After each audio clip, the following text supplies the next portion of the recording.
ओम शांति। आज की तारीख है 15 मई 2016। अव्यक्त महावाक्य, अव्यक्त बाप दादा रिवाइज कोर्स की मुरली, जिसकी ओरिजिनल डेट है 13 अप्रैल 1981।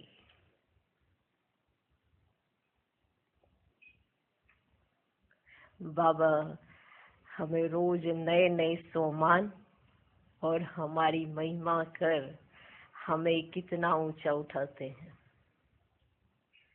जबकि हम जानते अभी हम ऐसे बने नहीं हैं, फिर भी भगवान बैठकर आपकी महिमा करते हैं। कोई मनुष्य आत्मा नहीं। आज मनुष्य किसी की महिमा करेगा 2 दिन महिमा और फिर बुराई शुरू हो जाती है। बाबा हमारे अनादि आदि स्वरूप को देखते और रोज महिमा करते हैं, रोज महिमा करते हैं। तो मेरे नैनों के नूर हो, नूरे रतन हो, मेरे दिल तख्त नशीन हो, ऐसी महिमा भगवान बैठकर बच्चों की करते। तो बाबा कहते हैं ना, आप रूहे गुलाब हो, कहते हैं ना बाबा, आप रूहे गुलाब हो, बोलते हैं ना बाबा। तो आज की मुरली का सार है रूहे गुलाब की विशेषता। हम सब बाबा के रूहे गुलाब हैं। रूहे गुलाब, उसकी क्या विशेषता होती है, आज मुरली में सुनना। भगवान बच्चों को कहते आप मेरे रूहे गुलाब हो। रूहे गुलाब, भगवान जिस बच्चे को कहे रूहे गुलाब, तो उसमें क्या क्या विशेषता होगी और क्या क्या अगर नहीं हो तो धारण क्या करनी है, वो बाबा बताएंगे। कौन से बच्चे हो? रूहे गुलाब। कौन से बच्चे? रूहे गुलाब। आज बागवान अपने रूहे गुलाब बच्चों को देख रहे हैं। चारों ओर के रूहे गुलाब बच्चे बाप दादा के सम्मुख है। साकार में चाहे कहाँ भी बैठे हैं। माना जब बाबा मुरली चला रहे हैं ना, तो हॉल भर गया था, तो कुछ बच्चे नीचे छोटे हॉल में बैठे थे। तो इससे बाबा कहते चाहे कहीं भी बैठे हैं, साकार में चाहे कहाँ भी बैठे हैं, लेकिन बाप दादा उन्हों को भी अपने नैनों के सामने ही देख रहे हैं। अभी भी बाप दादा बच्चों के संकल्प को सुन रहे हैं, क्योंकि बच्चे संकल्प तो करते हैं ना साथ साथ। तो अभी भी बाप दादा बच्चों के संकल्प को सुन रहे हैं।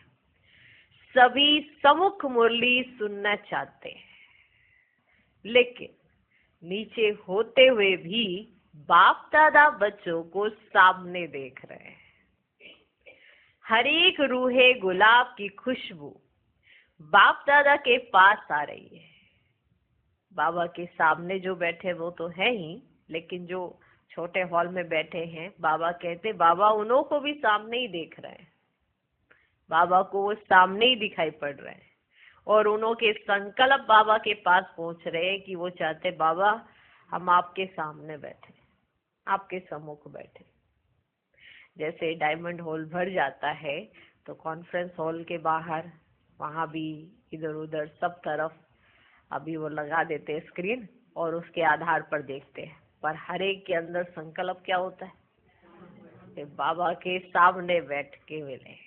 हर एक के अंदर यही संकल्प होता है। तो उस समय भी भले वो हॉल भर गया था, फिर वो छोटे हॉल में बैठे थे, तो सबके अंदर एक ही संकल्प आ रहा था कि हमें तो बाबा के सामने बैठना है, हमें तो बाबा के सामने बैठना है। तो बाबा ने कहा चाहे कहीं भी है कोई, वो बाबा का रूहे गुलाब बच्चा है। तो रूहे गुलाब की खुशबू बाप दादा के पास पहुंच रही है। हर एक रूहे गुलाब की खुशबू बाप दादा के पास आ रही है तो सब नंबरवार, लेकिन इस समय सभी एक बाप दूसरा न कोई। क्योंकि उस हॉल से हटकर कहीं और बैठना पड़ रहा है। लेकिन इस समय जो उन्हों की स्थिति है ना, इस समय उन्हों के अंदर क्या है कि एक बाप दूसरा ना कोई, इसी रूहानी खुशबू में नंबर 1 स्थिति में है। इसलिए रूहानी खुशबू वतन तक भी पहुंच रही है। रूहानी खुशबू की विशेषताएं जानते हो? किस आधार पर रूहानी खुशबू सदा काल एक रस और दूर दूर तक फैलती है, अर्थात प्रभाव डालती है? हर एक के अंदर एक खुशबू होती है, खुशबू होती है ना, खुद की रूह की खुद की खुशबू, वो हर एक के अंदर होती है। अब ये बाप दादा के पास जब अब रूहानी गुलाब है तो ये कितनी अच्छी जाती होगी, है ना, है ना। भले नंबरवार है लेकिन अभी तो सबके अंदर एक ही संकल्प है, एक बाप दूसरा ना कोई, कि बाबा के सामने बैठ के मुरली सुननी है। सबके अंदर यही चिंतन है, यही संकल्प है। तो ये जो रूहानी खुशबू है किस आधार पर सदा एक रस और दूर दूर तक फैलती है, अर्थात प्रभाव डालती है? किस आधार पर? आधार क्या है इसका? किस आधार पर रूहानी खुशबू सदा काल एक रस और दूर दूर तक फैलती है, अर्थात प्रभाव डालती है? क्या आधार है उसका? रूहानी खुशबू का आधार क्या है? रूहानी खुशबू का आधार क्या है? विकारियों से तो खुशबू आएगी नहीं, विकारियों से तो खुशबू नहीं आएगी, ठीक है। आप ब्राह्मण बच्चों से आती है, ठीक है, पर आपकी खुशबू का आधार क्या है? तो है पवित्रता है तो खुशबू है, वो तो है, पर एक और बात है,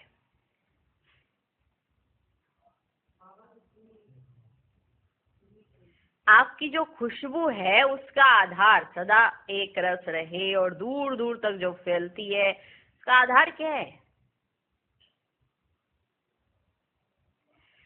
इसका मूल आधार है रूहानी वृत्ति, माना आपके अंदर का चिंतन, आपकी वृत्ति। ये वृत्ति से ही खुशबू फैलती है कि आपके अंदर का चिंतन कैसा है। पवित्रता में तो कहीं रहते हैं ना ब्रह्मचर्य व्रत, लेकिन उनसे भी खुशबू नहीं आती है। तो इस खुशबू का आधार क्या है? रूहानी वृत्ति। क्या है? रूहानी वृत्ति। सत्युग में सब देवी देवताओं से एक अलग सी अनोखी सी खुशबू आएगी। हाँ, वहां को ऐसे परफ्यूम नहीं लगा के घूमते रहे, खुशबू आएगी, क्योंकि उन्हों की वृत्ति जो है वो सात्विक है, पवित्र है। तो इस खुशबू का आधार क्या है? रूहानी वृत्ति। इसका मूल आधार है रूहानी वृत्ति। सदा वृत्ति में रहे कि रूह को देख रहे हैं, रूह से ही बोल रहे हैं, रूह को देख रहे हैं, रूह से ही बोल रहे हैं, रूह ही अलग अलग अपना पाठ बजा रहे हैं।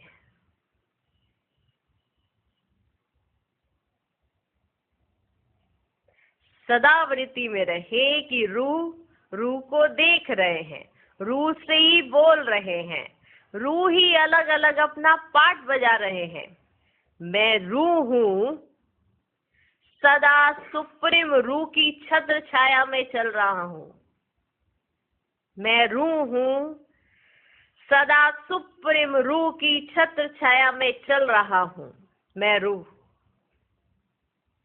सुप्रीम रूह की छत्र छाया के अंदर मैं रूह हूं, सदा सुप्रीम रूह की छत्र छाया में चल रहा हूं। ध्यान से सुनना, जो अपने आप को समझते हैं मैं रूह गुलाब हूं, हर एक बच्चा समझता है ना मैं रूह गुलाब हूं बाबा का, तो अपने लक्षण भी देखे कि रूह गुलाब का सही अर्थ क्या है, उनकी विशेषताएं क्या रहती है। वो अपने आप को रूह समझते, रूह देखते, रूह से बात करते और सुप्रीम रूह की छत्र छाया में रहते हैं। इमेजिन हो रहा है? हो रहा है? मैं रूह हूँ, सदा सुप्रीम रूह की छत्र छाया में चल रहा हूँ। मैं रूह हूँ, हर संकल्प भी सुप्रीम रूह की श्रीमत के बिना नहीं चल सकता हूँ। मैं रूह हूँ। किसकी रूह हूँ? सुप्रीम रूह की रूह। मैं रूह हूँ, हर संकल्प भी सुप्रीम रूह की श्रीमत के बिना नहीं चल सकता है। मेरे अंदर जो संकल्प चलेंगे वही जो सुप्रीम रूह कहेंगे। मैं सोचूंगी वही जो सुप्रीम रूह ने कहा है सोचो। मैं रूह हूँ, हर संकल्प भी सुप्रीम रूह की श्रीमत के बिना नहीं चल सकता है। मुझ रूह का करावनहार सुप्रीम रूह है। मुझ रूह का करावनहार, ऐसे रूहे गुलाब सोचो। मुझ रूह का करावनहार माना कौन मुझे चलाता है, कौन मुझसे करवाता है, ये याद रहना। मुझ रूह का करावनहार सुप्रीम रूह है। करावनहार के आधार पर मैं निमित्त करने वाला हूँ। करावनहार के आधार पर मैं निमित्त करने वाला हूँ। मैं करनहार, वह करावनहार है। मैं सिर्फ एक निमित्त हूँ, कराने वाला वो है। ऐसा चिंतन।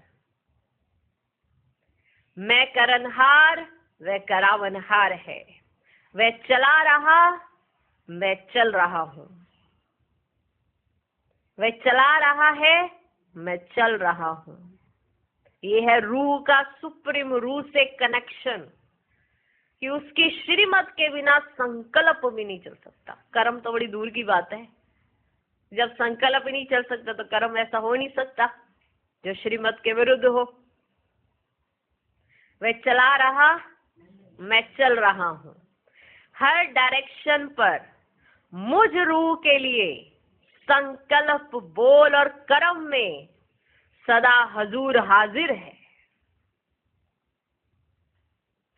हर डायरेक्शन पर मुझ रूह के लिए, हर डायरेक्शन पर मुझ रूह के लिए संकल्प, बोल और कर्म में सदा हजूर हाजिर है। इसलिए हजूर के आगे सदा मुझ रूह की जी हजूर है, क्योंकि वो मेरे संकल्प, बोल और कर्म में हाजिर है। तो मैं क्या करूंगी? जी हजूर, जो आपको बिना संकल्प चलाए जो आपको हो। ये नहीं कि संकल्प चला के हाँ ठीक है ऐसे मैं एडजस्ट कर सकती, हाँ अब बताओ, नहीं। जो वो कहे जी हजूर, क्योंकि मेरे एक संकल्प के लिए, मेरे बोल के लिए, मेरे कर्म के लिए वो हजूर हाजिर है, तो मैं भी जी हजूर करने वालों में से हूँ। ऐसा सोचने वाला। हर डायरेक्शन पर मुझ रूह के लिए संकल्प, बोल और कर्म में सदा हजूर हाजिर है। इसलिए हजूर के आगे सदा मुझ रूह की जी हजूर है। सदा रूह और सुप्रीम रूह कंबाइंड हैं। सदा रूह और सुप्रीम रूह कंबाइंड हूं, ऐसा नशा रूह गुलाब का, ऐसा नशा। सदा रूह और सुप्रीम रूह कंबाइंड हूं। सुप्रीम रूह मुझ रूह के बिना रह नहीं सकते, और मैं भी सुप्रीम रूह के बिना अलग नहीं हो सकता। अगर अपने आप में ये नशा रखते हो कि भगवान मेरे बिना नहीं रह सकता, बताया था ना कि भगवान आपके बिना नहीं रह सकता, तो हम भी ऐसा कुछ करें कि मैं भी भगवान के बिना ना रह सकूं। तो मैं कैसे रह लेती हूँ? जब वो कहते हैं मेरे बच्चे मैं तेरे बिना नहीं रह सकता, तो मेरे अंदर से भी तो ये निकलना चाहिए कि मैं भी आपके बिना नहीं रह सकती। करेंगे तो ही तो बोल निकलेंगे, जब अंदर से है ही नहीं तो बोल कहां से निकल जाएंगे। ऐसा स्नेह, ऐसा प्यार और ऐसा समर्पण होगा तो हर बोल में श्रीमत ऑटोमेटिक चलेगी। कुछ भी आपको समझाने की जरूरत नहीं पड़ेगी, क्योंकि आप कंबाइंड हो ना सुप्रीम रूह से। जब आप कंबाइंड नहीं रहते तभी ऊपर नीचे करते हैं। जब हम कंबाइंड है, ऊपर नीचे होने वाला काम भी सिद्ध हो जाता है, क्योंकि हम कंबाइंड है। और अगर कंबाइंड नहीं है तो कुछ ना कुछ हम ऊपर नीचे करते रहते हैं। सुप्रीम रूह मुझ रोग के बिना रह नहीं सकते, और मैं भी सुप्रीम रूह के बिना अलग नहीं हो सकता। ऐसे हर सेकंड हजूर को हाजिर अनुभव करने वाले, सदा रूहानी खुशबू में अविनाशी और एक रस रहते हैं। उनसे जो रूहानी खुशबू निकलती है ना, वो अविनाशी होती है और एक रस होती है, जो इस तरह से कंबाइंड होते हैं। ऐसे हर सेकंड हजूर को हाजिर अनुभव करने वाले, माना उन्हों को अपना जीवन अलग दिखता ही नहीं है, देख ही नहीं पाते हैं। खुद अकेले होते नहीं तो थकते नहीं, सब कार्य बाबा कराते हैं। करन करावनार करा रहे, मैं करनार कर रही, निमित्त समझ करते तो थकावट ही नहीं होती, और किसी बात की चिंता भी नहीं होती। चिंता उसी को होती जो अकेला काम करता, चिंता ही नहीं होती। कराने वाला करा रहा है, करने वाले कर रहे हैं। ऐसी अवस्था वाले के लिए हजूर सदा हाजिर रहते हैं। और हमें भी जी हजूर करना होगा ना। हाँ जी तो करना है। क्या करना है? हाँ जी। जी हजूर माना हाँ जी, हमें भी तो हाँ जी करना है। और क्या करना है? कुछ करना है? बाकी सब करे बाबा करा लेंगे। ऐसे हर सेकंड हजूर को हाजिर अनुभव करने वाले, सदा रूहानी खुशबू में अविनाशी और एक रस रहते हैं। यह है नंबर 1 खुशबूदार रूहे गुलाब की विशेषता। ये नंबर 1 खुशबूदार रूहे गुलाब की विशेषता है कि वो अलग हो ही नहीं सकते सुप्रीम रूह से। ना उनका ध्यान किसी और में जाता है, ना जा सकता है, क्योंकि वो सुप्रीम रूह के बिना रह नहीं सकते। और बाबा भी ऐसे बच्चों के बिना नहीं रहते। हम ये तो सोचते हैं कि बाबा मुझसे प्यार करे, कभी ये सोचा है कि हम कितना करते हैं जो बाबा हमें करे? पहले हमें करना है ना? हमें अपना समर्पण दिखाना है तो बाबा हम पर कुर्बान जाते हैं। मुझ रूह के बिना सुप्रीम रूह ना रह सके, और मैं सुप्रीम रूह से अलग ना हो सकूं। इतना कंबाइंड स्वरूप, यह है रूहे गुलाब की विशेषता। नंबर 1 रूहे गुलाब की विशेषता। ऐसे हम सब नंबर वाले हैं ना रूहे गुलाब, अरे लेकिन आज बाबा ने बताई नंबर 1 रूहे गुलाब की विशेषता कि वो ऐसे रहते हैं। रूह को ही देखती है, वो सुप्रीम से इतना कंबाइंड होते हैं कि कोई उन्हें अलग कर ही नहीं सकता। ऐसे की दृष्टि में भी, ये तो वृत्ति का सुनाया ना, ऐसे की दृष्टि में भी सदा सुप्रीम रूह समाया हुआ होगा। रूहानी खुशबू का आधार रूहानी वृत्ति, माना आपके अंदर का चिंतन कैसा है। हर एक की वृत्ति अपनी अपनी होती है। एक होता है चिंतन करना, एक होता है उसका अपने अंदर का स्वरूप कि वो वैसा ही है। एक नेचुरल नेचर जिसे कहा जाता है, एक अंदर की वृत्ति कि उसका चिंतन कैसा चलता है, पॉजिटिव, नेगेटिव, व्यर्थ कैसा चलता है, ये है हमारी रूहानी वृत्ति। तो खुशबू का आधार रूहानी वृत्ति। तो दृष्टि कैसी होगी उन्हों की? तो दृष्टि में भी सुप्रीम रूह ही समाया हुआ होगा और कुछ दिखाई ही नहीं देगा। भले कोई कहेगा कि इधर देखो उधर देखो, दिखेगा ही नहीं कोई। एक सुप्रीम रूह के अलावा कोई नजर ही नहीं आएगा। ये है दृष्टि। ऐसे रूहे गुलाब की दृष्टि, ऐसे की दृष्टि में भी सदा सुप्रीम रूह समाया हुआ होगा। वह बाप की दृष्टि में और बाप उनकी दृष्टि में समाया हुआ होगा। वह बाप की दृष्टि में और बाप उनकी दृष्टि में समाया हुआ होगा। खुशबू का आधार रूहानी वृत्ति, और जिसकी वृत्ति ऐसी उसकी दृष्टि कैसी होगी? ऐसे कि वो बाप की दृष्टि में और बाप उनकी दृष्टि में समाया हुआ होगा। ऐसे रूहे गुलाब को देहे व देहे की पुरानी दुनिया व पुरानी देह की दुनिया की वस्तु व्यक्ति देखते हुए भी नहीं दिखाई देंगे। ऐसे गुलाब को भले वो चल रहा होगा, घूम रहा होगा, फिर रहा होगा, सारे कार्य कर रहा होगा, लेकिन उसको कुछ भी और नजर नहीं आएगा। किसको? रूहे गुलाब को। ऐसे रूहे गुलाब को, जिस रूहे गुलाब में खुशबू है और खुशबू का आधार वृत्ति है, और वृत्ति ऐसी होने से उसकी दृष्टि ऐसी है कि बाबा उसकी दृष्टि में समाया हुआ है। ऐसे रूहे गुलाब को देहे व देहे की दुनिया व पुरानी देहे की दुनिया की वस्तु व्यक्ति देखते हुए भी नहीं दिखाई देंगे। दूसरे उसको देख रहे होंगे लेकिन वो किसी और को देख ही नहीं पाएंगे। देह द्वारा बोल रहा हूं लेकिन देखता रूह को है। देह द्वारा बोल जरूर रहा है लेकिन देखता रूह को है, बोलता रूह से है, क्योंकि उनके नैनों की दुनिया में सदा रूहानी दुनिया है।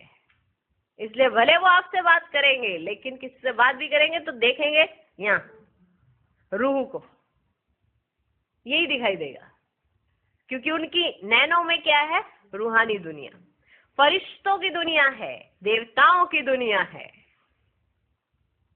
उनके नैनों में। किसके नैनों में? रूहे गुलाब, रूहे गुलाब की।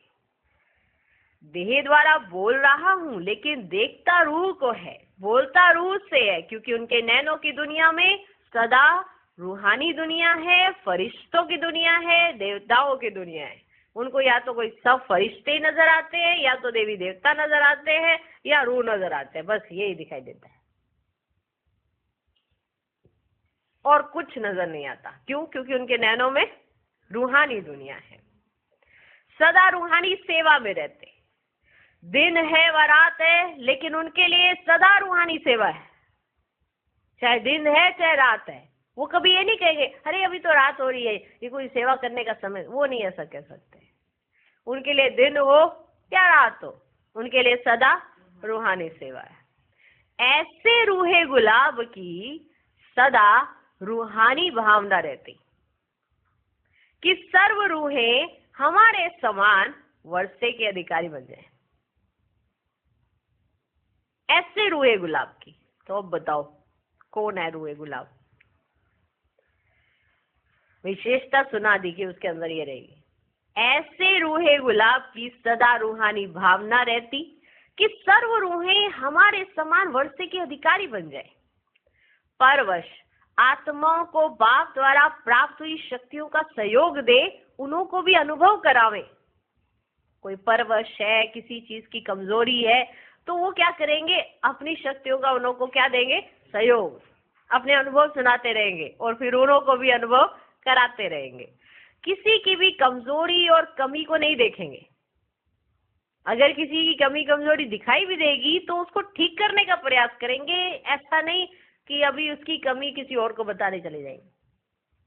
क्या करेंगे?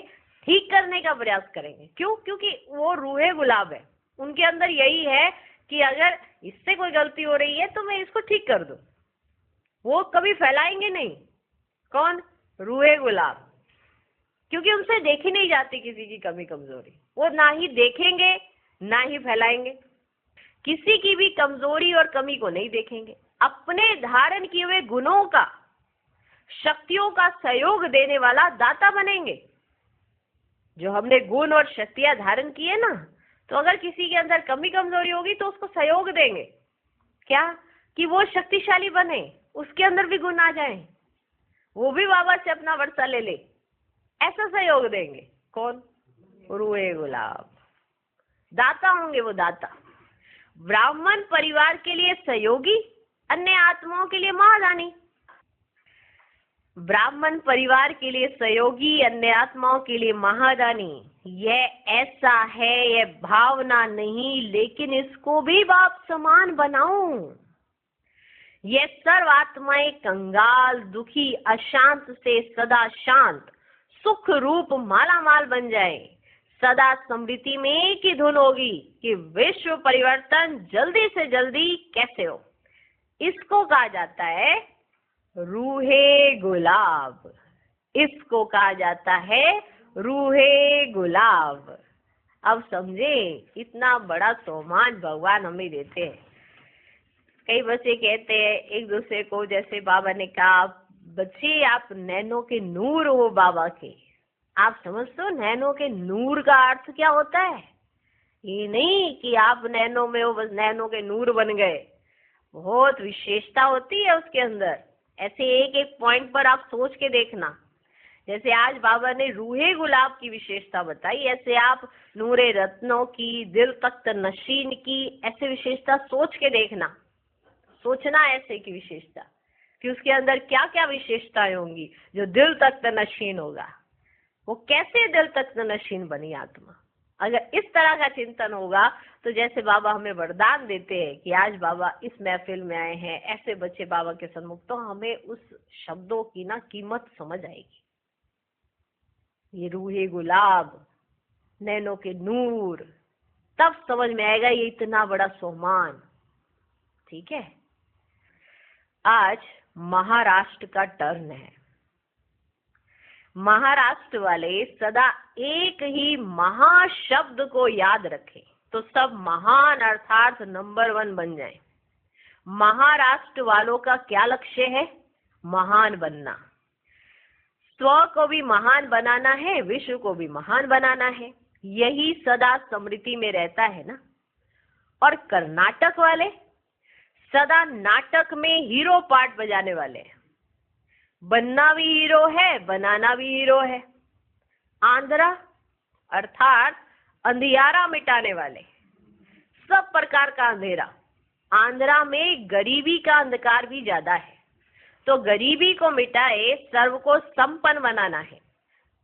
तो आंध्रा वाले विश्व को सदा साहूकार बनाने वाले हैं, जो ना तन की गरीबी, ना धन की गरीबी, ना मन के शक्तियों की गरीबी, तन मन धन तीनों ही गरीबी को मिटाने वाले, इस अंधकार को मिटाकर सदा रोशनी लाने वाले। तो आंध्रा निवासी हो गए मास्टर ज्ञान सूर्य। मद्रास, मद्रास अर्थात सदा रास में मगन रहने वाले, संस्कार मिलन की भी रास, खुशी की भी रास, और फिर स्थूल में भी रास करने वाले, मद मगन को ही कहा जाता है। तो सदा इसी रास में मगन रहने वाले। समझा? सभी का ऑक्यूपेशन क्या है? अब तो सबसे मिले ना। बाबा ने एक एक का ऐसे ऐसे बात करके कहा ये है, ये है। तो बाबा ने कहा अब सबसे मिल लिए ना। सबका ऑक्यूपेशन क्या है? मिलना अर्थात लेना। तो ले लिया ना, मिलना माना ले लिया। तो आपने बाबा से सब कुछ ले लिया ना। आखिर तो नैन मुलाकात तक पहुंचना है। बाप दादा के लिए नीचे व ऊपर बैठे हुए सब वीआईपी हैं। चाहे नीचे बैठे हुए हैं वो भी, और चाहे ऊपर बैठे हुए हैं वो भी। बाप दादा के लिए सब क्या होते हैं? वीआईपी। टीचर्स के साथ बाप दादा सर्व निमित्त बने हुए सेवाधारियों को किस रूप में देखना चाहते हैं ये जानते हो? बाप दादा सर्व सेवाधारियों को सदा अपने समान, जैसे बाप कर्तव्य के कारण अवतरित होते हैं, वैसे हर सेवादारी सेवा के प्रति अवतरित होने वाले सब अवतार बन जाएं। जैसे बाबा यहाँ आते हैं, बाबा का कर्तव्य है तो आते हैं ना, बाबा यहाँ अवतरित होते हैं ना बाबा। ऐसे बाबा चाहते हैं कि आप सब भी बाप समान अवतरित होने वाले सेवा के प्रति माना ऐसे अवतार बन जाएं। एक अवतार ड्रामा अनुसार सृष्टि पर आता तो कितना परिवर्तन कर लेता है? एक अवतार ड्रामा अनुसार सृष्टि पर आता तो कितना परिवर्तन कर लेता, वह भी आत्मिक शक्ति वाले। आत्मिक शक्ति, उनके साथ परमात्म शक्ति नहीं होती, वह भी आत्मिक शक्ति वाले। और यह इतने परमात्म शक्ति स्वरूप चारों ओर अवतार अवतरित हो जाए तो क्या हो जाएगा? सोचो फिर क्या हो जाएगा। वो अवतार एक आता तो कितना बड़ा परिवर्तन कर देते हैं। सिर्फ वही आधार उसका क्या होता है? आत्मिक शक्ति, खुद की विल पावर कि ऐसा करना ही है। हमारे पास तो गॉड की पावर है, आत्म पावर भी है, परमात्म पावर भी है, दोनों है। हम तो ज्यादा पावरफुल होने चाहिए, लेकिन भूल जाते हैं। वे भी आत्मिक शक्ति वाले, और ये इतने परमात्म शक्ति स्वरूप चारों ओर अवतार अवतरित हो जाए तो क्या हो जाएगा? क्या हो जाएगा बताओ? सहज परिवर्तन हो जाएगा। एक अवतार इतना परिवर्तन कर देता। अगर इतने सारे अवतार हो जाए तो फिर क्या हो जाएगा? सहज परिवर्तन हो जाएगा। जैसे बाप लोन लेता है, बंधन में नहीं आता, जब चाहे चले जाए, जब चाहे आए, जब चाहे चले जाए, निर्बंधन है ना बाबा? ऐसे ही है ना? ऐसे ही है ना बाबा? जैसे बाबा अवतरित होते हैं, जब चाहे आए और जब चाहे चले जाए, निर्बंधन है। ऐसे सब सेवाधारी शरीर के संस्कारों के स्वभाव के बंधनों से मुक्त, जब चाहे जैसे चाहे वैसा संस्कार अपना बना सके। ये नहीं कि इस संस्कार ने आपके ऊपर प्रभाव डाल दिया, ऐसा ना हो। आप जैसा संस्कार चाहे वैसा बना सके। आप जैसा संस्कार चाहे वैसा बना सके। जब चाहे जैसा चाहे वैसा संस्कार आप अपना बना सके। जैसे देह को चलाने चाहे वैसे चला सके, जैसे देह को चलाना चाहे वैसे चला सके, जैसा स्वभाव बनाना चाहे वैसा बना सके। माना अभी आपके जरूरत है इस स्वभाव की, तो वैसा स्वभाव आपका आ जाए। आप उस स्वभाव के डिपेंड नहीं हो। क्या करूं, आज तो मेरा मूड ही खराब है, मैं क्या करूं? नहीं, मेरा मूड मेरे हिसाब से हो। माना बाप समान, जब चाहूं जैसा चाहूं वैसा संस्कार बनाऊं। जैसे देह को चलाना चाहे वैसे चला सके, जैसा स्वभाव बनाना चाहे, जैसा स्वभाव बनाना चाहे वैसा बना सके। ऐसा नहीं कि मेरा स्वभाव ही ऐसा है, क्या करूं? ये नहीं। ये बोलने वाला इसका मतलब स्वभाव के अंडर है। जो ऐसा बोलता है मैं क्या करूं, मेरा स्वभाव ही ऐसा, मेरी नेचर है ना, मैं क्या करूं? ऐसा बोलने वाला उस नेचर के अंडर है। हमें तो जब जैसा चाहे वैसा हम अपना स्वभाव बना सके। मेरा संस्कार, मेरा बंधन ऐसा है नहीं, लेकिन ऐसे निर्बंधन जैसे, कैसे निर्बंधन बनना है? जैसे बाप निर्बंधन है। निर्बंधन की परिभाषा बाबा ने बताई। जैसे बाप आते हैं जाते हैं, कोई रोक टोक नहीं है। इसी तरह से आप भी अपने हिसाब से स्वभाव बनाओ। ये नहीं कि आप किसी स्वभाव या संस्कार के अंडर हो। ऐसा नहीं कि मेरा स्वभाव ही ऐसा है, क्या करूं? मेरा संस्कार, मेरा बंधन ऐसा है, नहीं।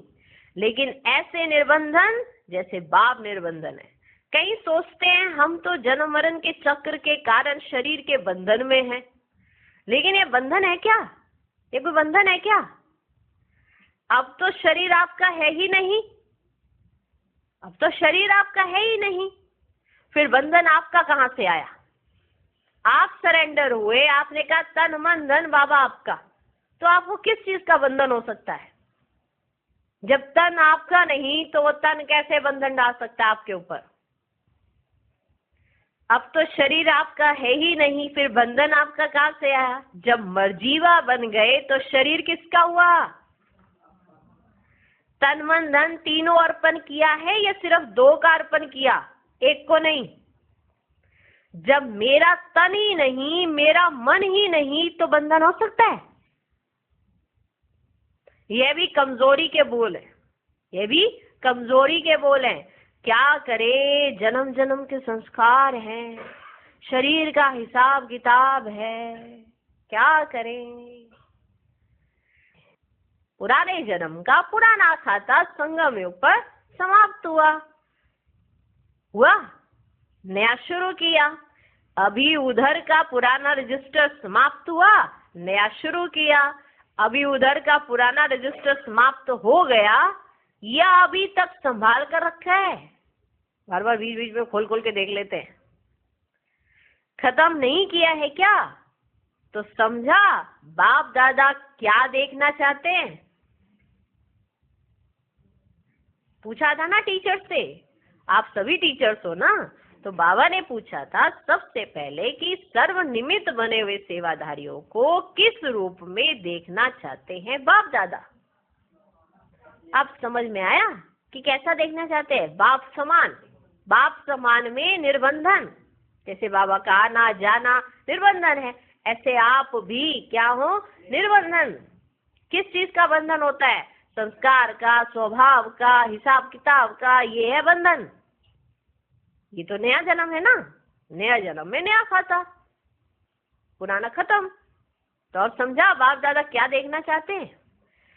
इतने सब अवतार प्रकट हो जाए तो सृष्टि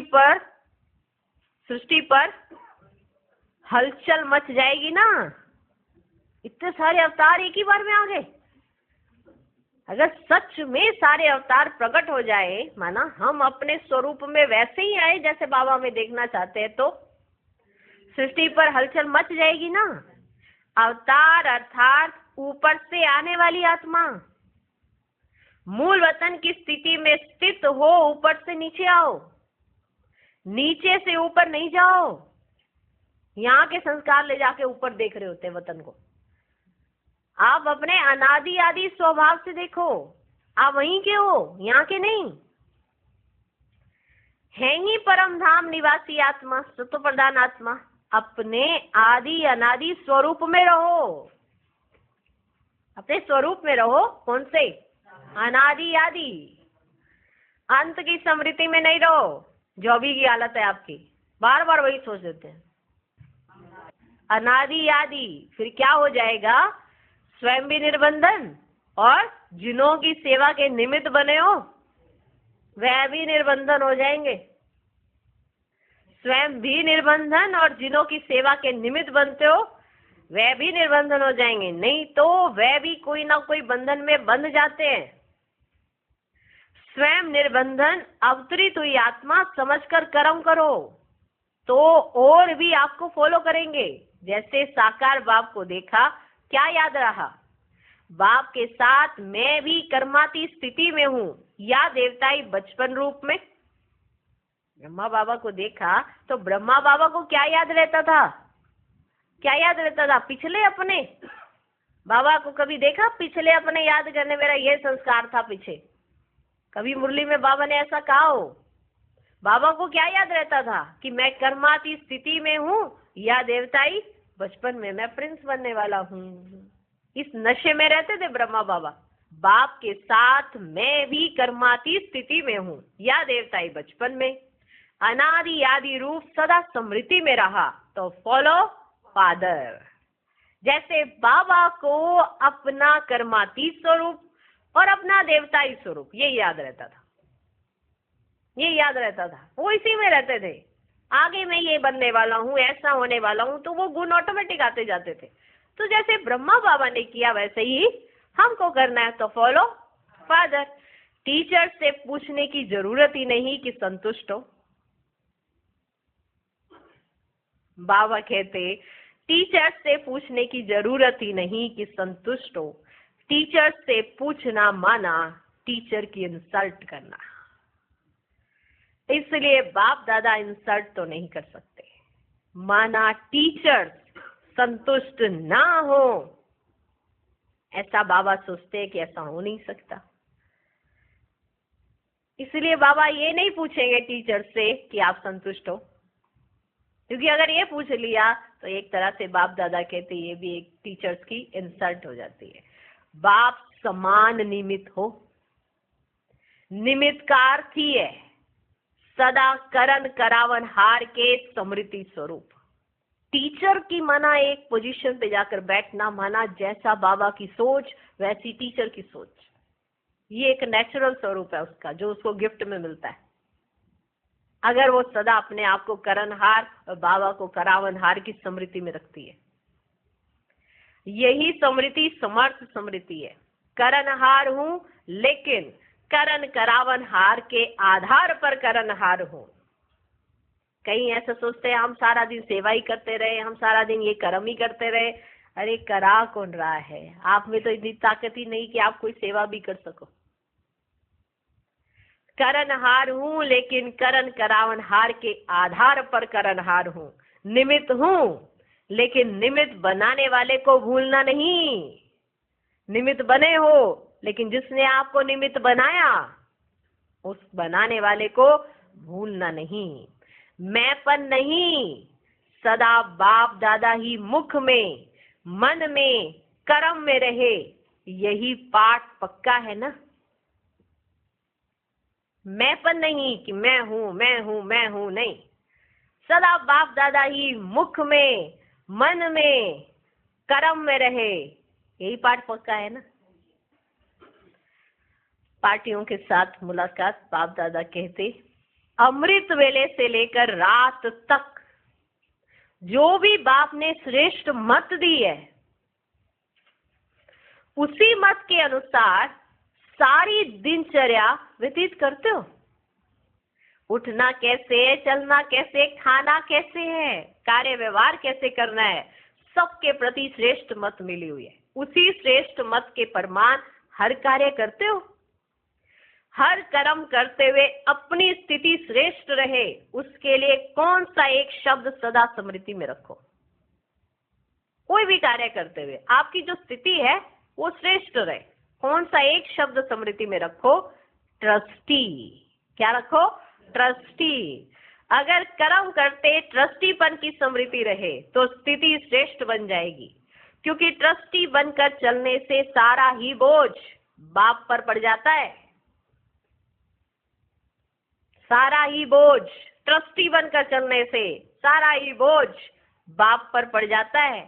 आप सदा डबल लाइट बन जाते। डबल लाइट होने के कारण हाई जंप दे सकते हो। अगर गृहस्थी समझते तो दुम्ब लग जाता, सारा बोझ अपने ऊपर आ जाता। बोझ वाला हाई जंप दे नहीं सकता और ही सांस फूलता रहेगा। ट्रस्टी समझने से स्थिति सदा ऊंची रहेगी। तो सदा ट्रस्टी होकर रहने की श्रेष्ठ मत को स्मृति में रखो। दूसरा ग्रुप, बाप दादा द्वारा सभी बच्चों को कौन सी एक नंबर 1 श्रीमत मिली हुई है? नंबर 1 श्रीमत मिली हुई है। नंबर 1 श्रीमत है कि अपने को आत्मा समझो और आत्मा समझकर बाप को याद करो। सिर्फ आत्मा समझने से भी बाप की शक्ति नहीं मिलेगी। याद ना ठहरने का कारण ये है कि आत्मा समझकर याद नहीं करते हो। सिर्फ मैं आत्मा हूं, इसे समझना भी है और फिर उसमें टिकना भी है। फिर आएगी शक्ति। अब बाबा को याद करना है, अब मिलेगी शक्ति। समझे? क्या समझना है? आत्मा, और फिर उसमें टिकना है। टिक कर बाबा को याद करना है। याद ना ठहरने का कारण ही है कि आत्मा समझकर याद नहीं करते हो। आत्मा के बजाय अपने को साधारण शरीरधारी समझकर याद करते हो। साधारण शरीरधारी समझकर याद करते हो, इसलिए याद टिकती नहीं। वैसे भी कोई दो चीजों को जब जोड़ा जाता है तो पहले क्या करते हैं? दो चीजें जोड़नी है एक साथ। अगर दो चीजों को जोड़ना है तो क्या करते हैं पहले?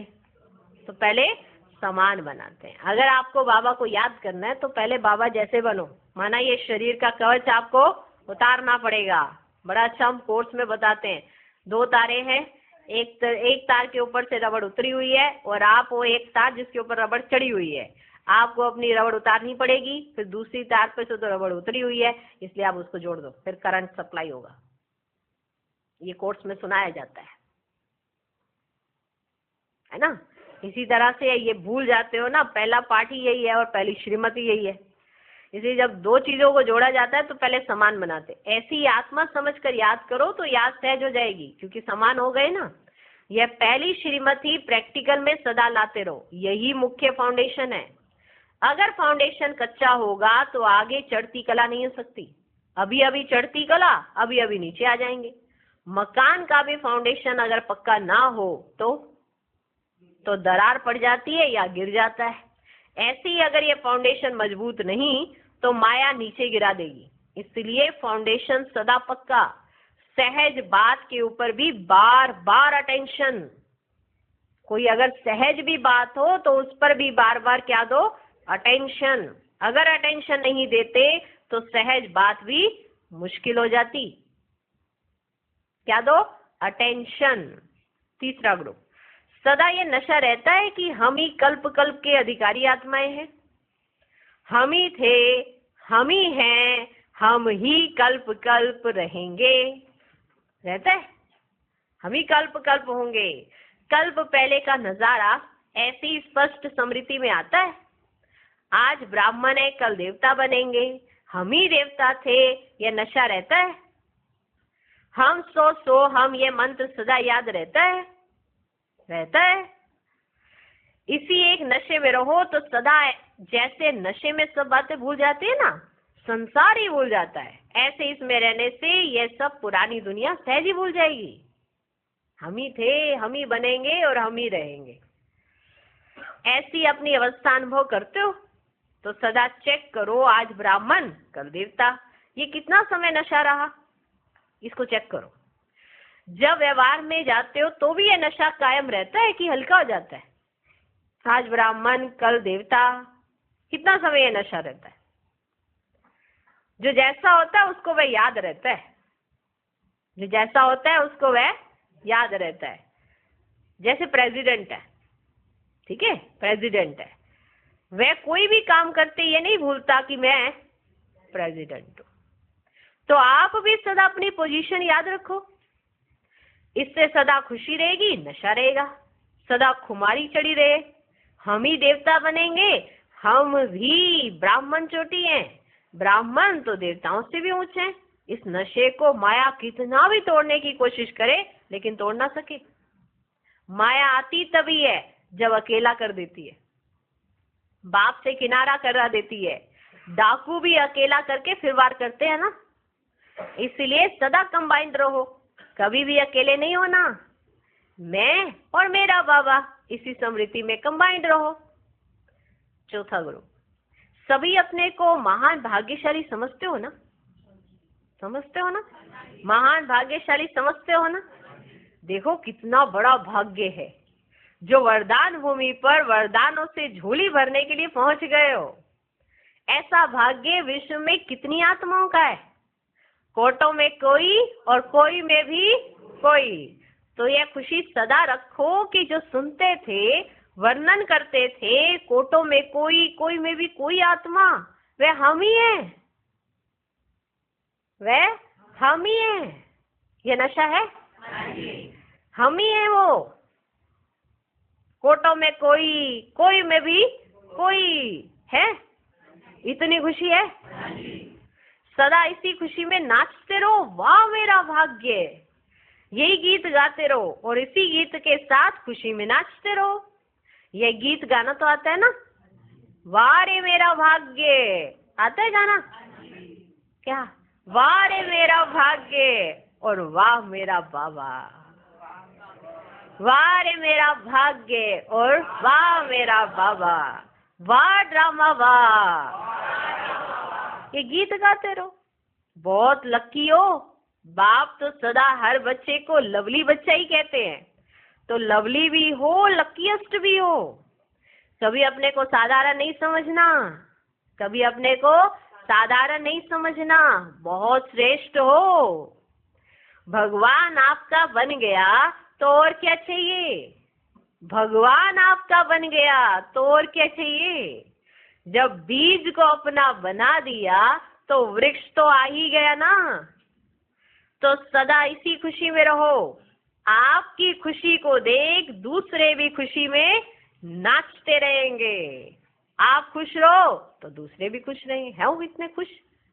भगवान आपका बन गया तो और क्या चाहिए? तो सदा इसी खुशी में रहो। आपकी खुशी को देख दूसरे भी खुशी में नाचते रहेंगे।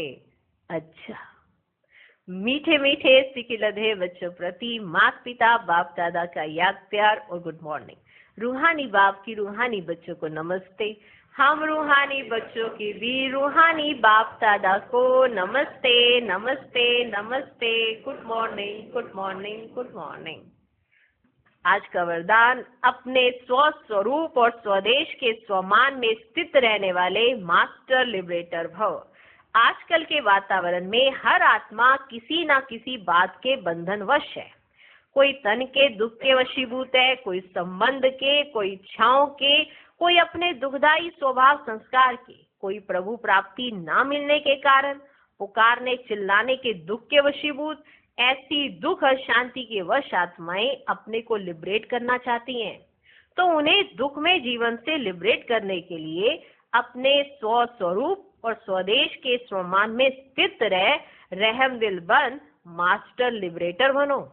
आज का स्लोगन, सदा अचल अडोल रहने के लिए एक रस स्थिति के आसन पर विराजमान रहो। ओम शांति।